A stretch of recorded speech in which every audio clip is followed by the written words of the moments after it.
Hi everybody. This book is called Players in Pigtails by Shayna Corey, illustrated by Rebecca Gibbon. I'm gonna move over here. It says, Katie Casey wasn't good at being a girl.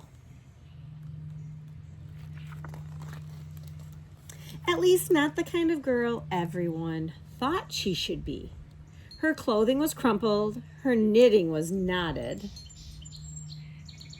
Her dancing was a disaster. And no matter how hard she tried, her heart just wasn't in home ec. That's a class at school, or it used to be anyway, and it would teach you how to cook and clean and sew. And this book takes place in the 1940s-ish. But there was one thing Katie was good at. Baseball.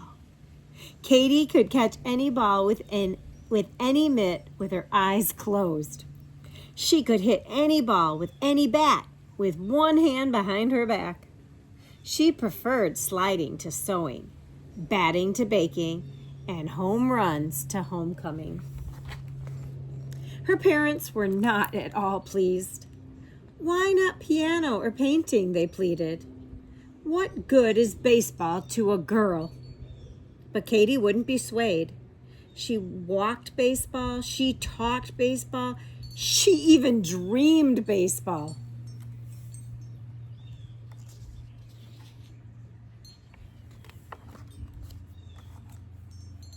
She went to the ballpark every chance she got. She loved the hot dogs and peanuts. She loved the shouting and singing. But most of all, she loved watching the professional players play ball.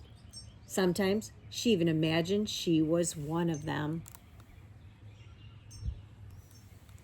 Team tryouts today, 10 a.m. to 4 p.m., main field, all welcome. Every spring, she showed up for the Fairfield High team tryouts. And every spring, she was turned away without even getting a try. Better stick to ballet, the boys said. What good is baseball to a girl?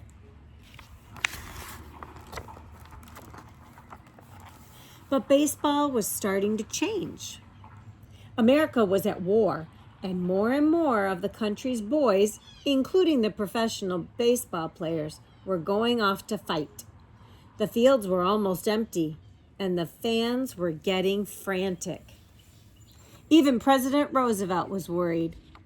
What was a country without a national pastime? No one wanted to find out. Finally, Philip Wrigley, the owner of the Chicago Cubs, had an idea.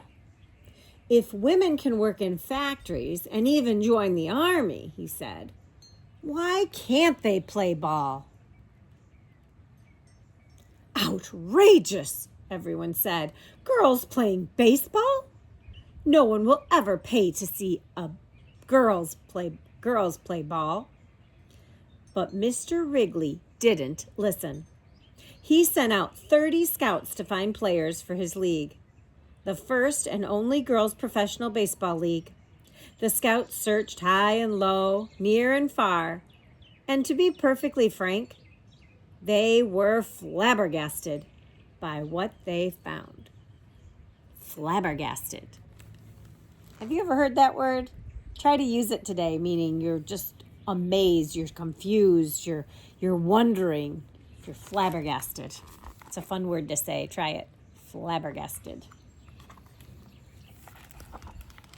All over the country, girls were playing baseball, and they were playing just as good as boys. Washington, Texas, California, Florida, Louisiana, New York. Are any of the states mentioned that you live in? One of them was Katie Casey. Say, sister, said a scout when he saw her curveball, how'd you like to go to Chicago to try out for a real team? Would she? Katie didn't have to think twice. She went straight home and packed her bags, kissed her parents goodbye, and boarded the very next train. It's the Zephyr. It's a very famous train, and you can go see it in Chicago at the museum. Museum of Science, I believe.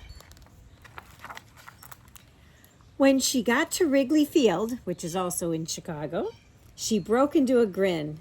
There were hundreds of girls.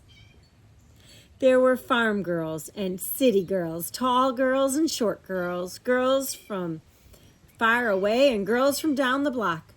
But no matter what they looked like or where they all came from, they all had one thing in common. They all loved baseball. Katie had never felt so at home. "Sign her up," said the coach of the Kenosha Comets when he saw her swing. The All-American Girls Professional Baseball League was on its way. Everyone was curious about the strange happenings at Wrigley Field. "Unheard of," said one concerned citizen. "Girls don't like sports." "Certainly not ladylike," agreed another. It was making all the newspapers. It was big news. "What good is baseball to a girl?" blared the newspaper headlines. The league managers heard the talk, and their stomachs started to twitch. They knew their girls were ready to play ball. But maybe the country wasn't quite ready for their girls. The managers decided to launch an emergency campaign to show the country just how ladylike baseball could be. First, they designed special uniforms for the girls to wear. "Dresses?" asked Katie, but she shrugged and put one on. After all, at least she was getting to play ball. Then the managers signed the teams up for charm school. "Pinkies out, girls. Posture," cried the teacher. "Think swans." Finally, it was time for the big test. The girls were graceful. They were elegant. They were perfectly charming. And they were ready to play ball.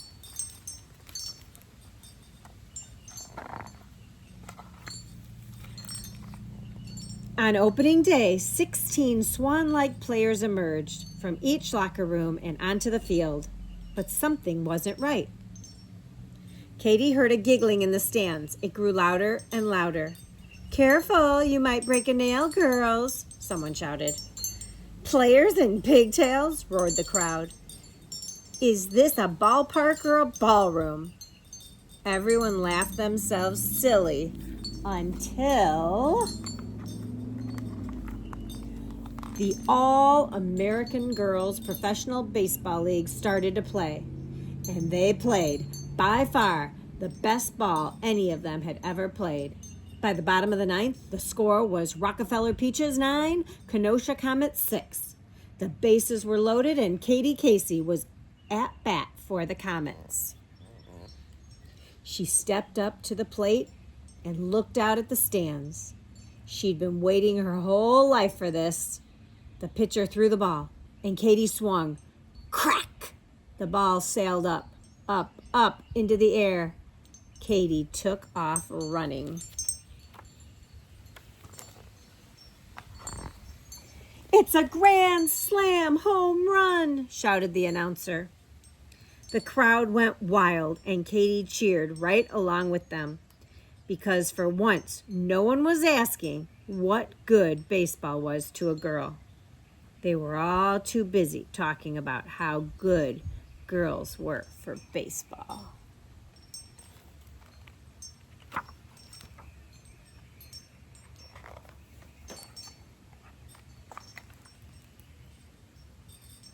This shows a little bit of the research the author did. I'm just going to put this up. If you are interested, then you can pause it and read about this.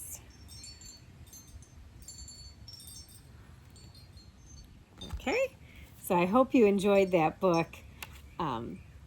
There's some good information here. The players, they said the starting salary was $45 a week. It would be interesting to compare that to today's salary. And then in the back there is a victory song as well. And just a quick little word to some of my girls out there. Maybe you don't like all the frilly things, and maybe you feel like you don't fit in with some of the other girls. That does not mean you're not a girl.